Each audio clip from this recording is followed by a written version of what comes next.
बड़े अदब और नम्र स्वभाव से अपने आशीर्वचनों से संबोधित करने के लिए आज के मुख्य अतिथि महोदय आदरणीय श्रीमान शमशेर सिंह ठाकुर जी, योग गुरु, योग आश्रम टिकरी को आमंत्रित करता हूं।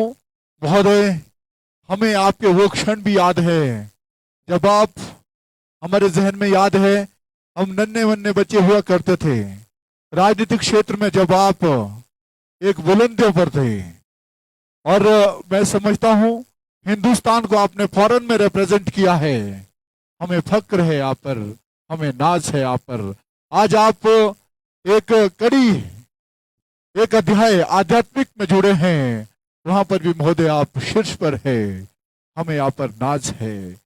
आमंत्रित करता हूं सम्मानित शब्दों के साथ आपके आशीर्वचनों के लिए।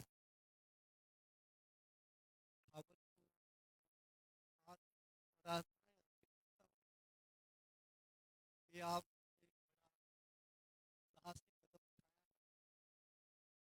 और नमन करता हूं सुनीनाग साहब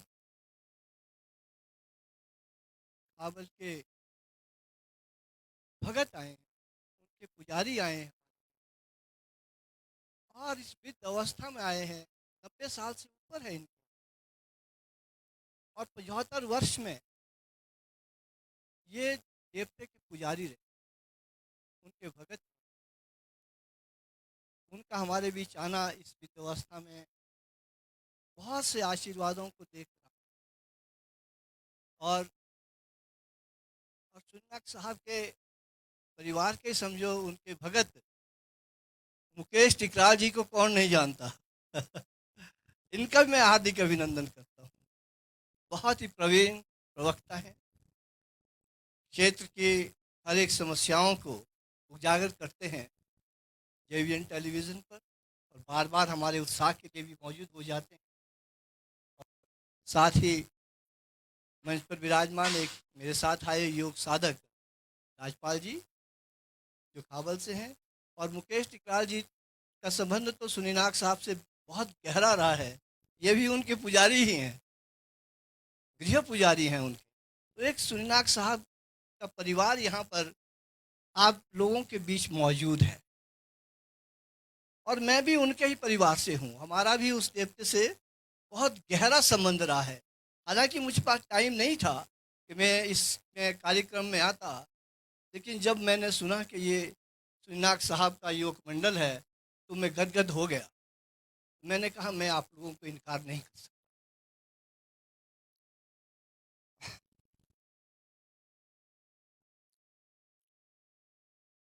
इसलिए कि हमारा बहुत ही पुराना संबंध सुनीनाग साहब से रहा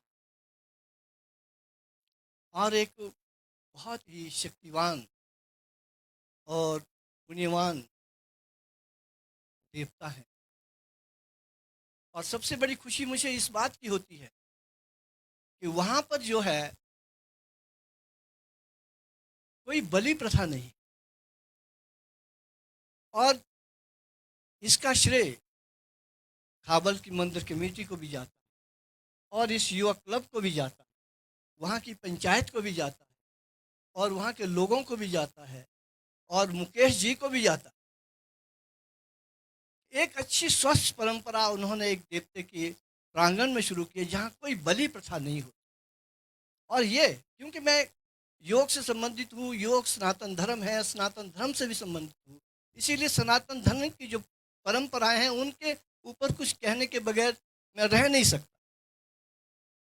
हमारे जो मंदिर हैं ये भगवान के मंदिर हैं और हम सब जो हैं भगवान के बच्चे हैं।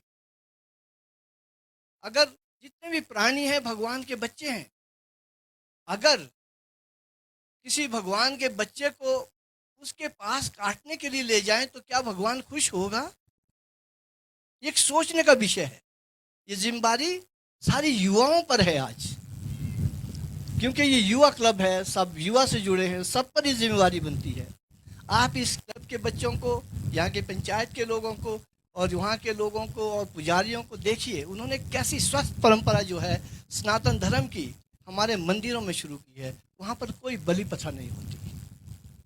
मैं उम्मीद रखता हूँ कि आप सब लोग इसमें सहयोगी बनेंगे और धर्म की पवित्रता को बनाए रखने में अग्रसर होंगे और हमारा साथ देंगे। अब जहाँ तक खेल की बात है, अब मुझे लाया है आप लोगों ने कि योग गुरु के, मैं कोई योगी नहीं हूँ, एक साधारण से साधक हूँ, नादान बाल हूँ, आपके बीच आया हूँ। लेकिन जहाँ तक एक्सरसाइजेज की बात होती है, ये 3 प्रकार की होती है, राजसिक, तामसिक और सात्विक। आप बोलेंगे तामसिक कौन सी होती है? Boxing, free style wrestling. अगर आप इनको करेंगे, वो खिलाड़ी जो है 45 साल से ऊपर नहीं खेल सकता फ्री स्टाइल रेसलिंग और बॉक्सिंग, क्योंकि ये तामसिक एक्सरसाइज। ये क्रिकेट है, फुटबॉल है, ये रासिक है, ये बस 55-60 साल तक आप खेल पाएंगे, उससे ज़्यादा। और सात्विक जो एक्सरसाइज है वो योग है। आप 100 साल तक बड़े आराम से योगाभ्यास कर सकते हैं और अपनी उम्र भी बढ़ा सकते हैं। तो ये हमको योग भी अपनाना और अपनी आयु भी बढ़ेगी, प्राणायाम भी बनेगी। अगर जो रासिक एक्सरसाइजेज करते हैं, क्रिकेट है, फुटबॉल है, आप सभी को खेलते हैं, आप भी 70-75 साल तक खेल सकते हैं योग के माध्यम से, योग की क्रियाओं को करने से। तो मैं ये भी आशा रखता हूँ आप सब योग को भी अपना। अब सवाल होता है ये सारी बातें किस लिए? क्योंकि एक विचार, एक बात, एक सोच, अगर सोच अच्छी है तो समाज अच्छा हो, सोच बेकार है तो समाज भी अवरुद्ध हो जाएगा, उसके विकास में बाधाएं आएं। अब बड़े समय के बाद मुझे इस मंच पे आने का मौका मिला, लेकिन इससे पहले भी आप सभी के आशीर्वाद से, चौहारे के लोगों के आशीर्वाद से, यहाँ की जनता के आशीर्वाद से मुझे राजनीतिक जीवन में भी आप लोगों की सेवा करने का मौका मिलता। मुझे ही नहीं मिला, मेरे पिताजी को भी मिला था।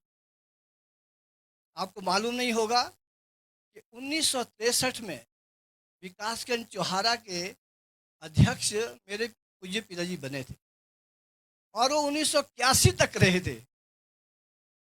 1963 से जब ये ब्लॉक बना और 1981 तक रहे थे, और उसके बाद मुझे भी 10 साल 1995 तक आपकी सेवा का करने का मौका मिला एज ए अध्यक्ष पंचायत समिति।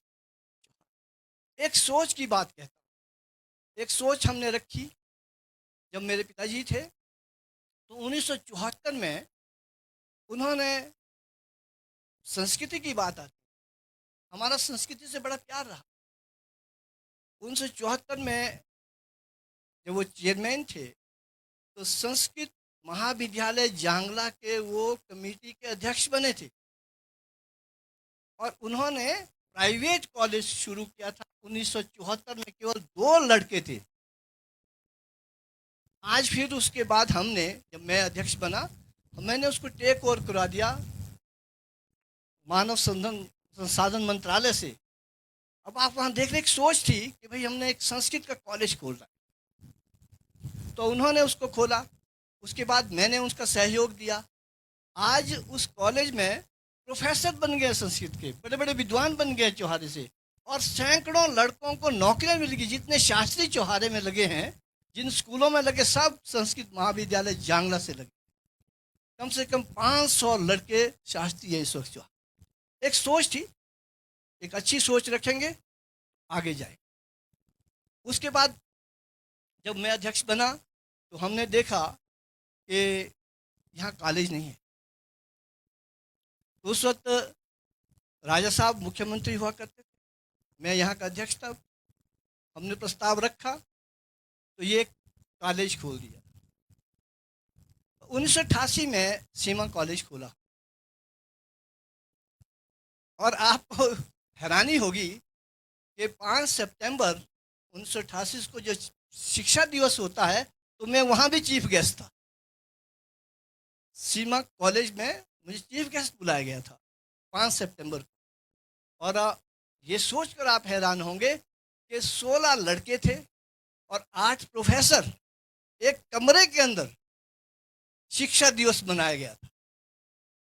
और एक सोच थी, और ये कह रहे थे राजा साहब को कि भाई ये क्यों यहाँ पर कॉलेज खोला है, क्या है, 16 तो कुल लड़के हैं, 8 प्रोफेसर भेज दिए। लेकिन एक सोच की बात है। और आज आप उस कॉलेज को देखिए, आज उस कॉलेज में जो पढ़ते थे अब पढ़ाने वाले भी उसी कॉलेज के छात्र आ गए, प्रोफेसर बन गए हैं। एक सोच है। अब फिर यह भी एक सोच है, आप ग्रामीण स्तर पर क्रिकेट का टूर्नामेंट बना रहे, ग्रामीण प्रतिभा को आप आगे ला रहे हैं। और इसी सोच का नतीजा है कि एक ग्रामीण युवा लड़की रेणुका ठाकुर को इन्हीं टूर्नामेंट से प्रोत्साहन मिला है।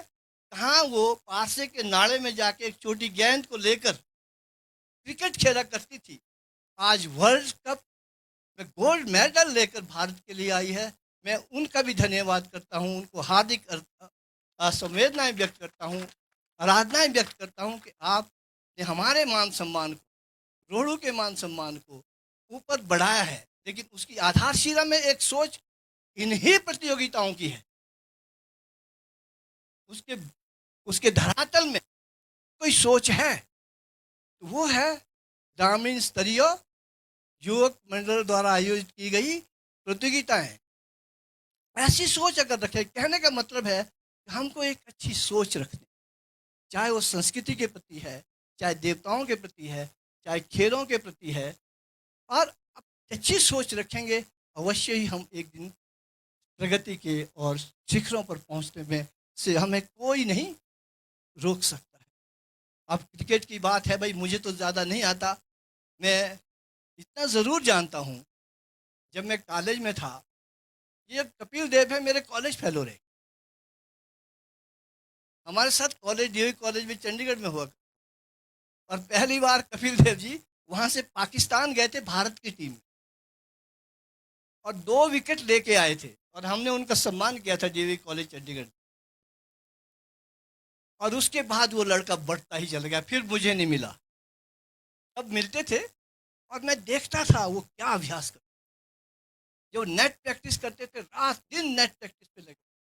हालांकि वो बॉलर के रूप में, फास्ट बॉलर के रूप में सिलेक्ट हुए, लेकिन जब मैं उनकी नेट प्रैक्टिस करते देखता था, मैंने उनको कहा, कपिल जी आपकी जो नेट प्रैक्टिस है, मुझे लगता है आप अच्छे बल्लेबाज भी बने। और अच्छे बल्लेबाज भी बने वो, और उन्होंने 5,000 से ज़्यादा रन बनाए, 400 से ज़्यादा विकेटें ली।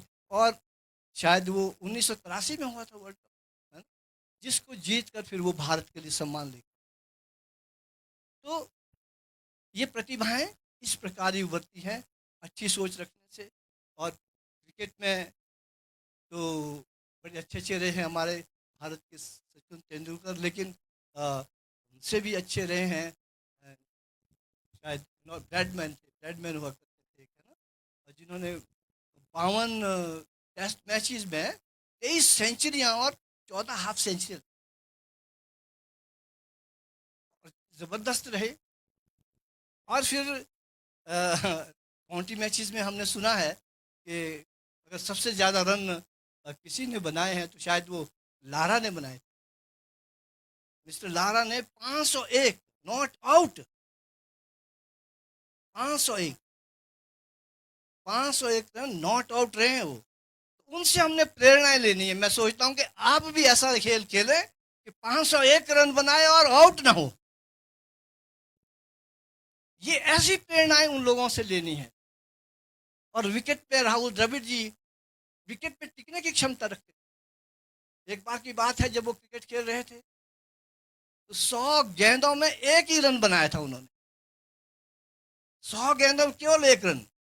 और देखिए क्रिकेट में विकेट पर टिकने की क्षमता, इन लोगों से हमने प्रेरणाएं लेनी है। चाहे रेणुका ठाकुर है, चाहे लारा है, चाहे अपने एनॉल्ड ब्रैडमैन है, चाहे राहुल द्रविड़ है, इन सब से प्रेरणाएं लेकर हमने अपने कैरियर को आगे बढ़ा।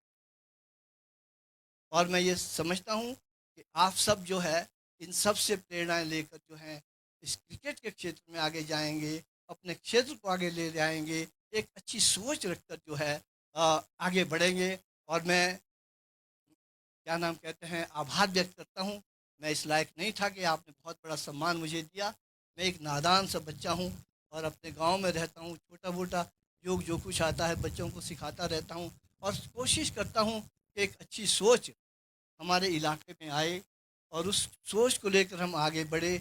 हम धन्य हों, हमारा गांव धन्य हो, हमारा समाज धन्य हो और हमारा राज्य धन्य हो और हमारा देश धन्य हो। आप सबका बहुत बहुत धन्यवाद, बहुत बहुत धन्यवाद। इन शब्दों के साथ मैं अपनी वाणी को विराम देता हूँ। जय हिंद, जय भारत, जय हिंद।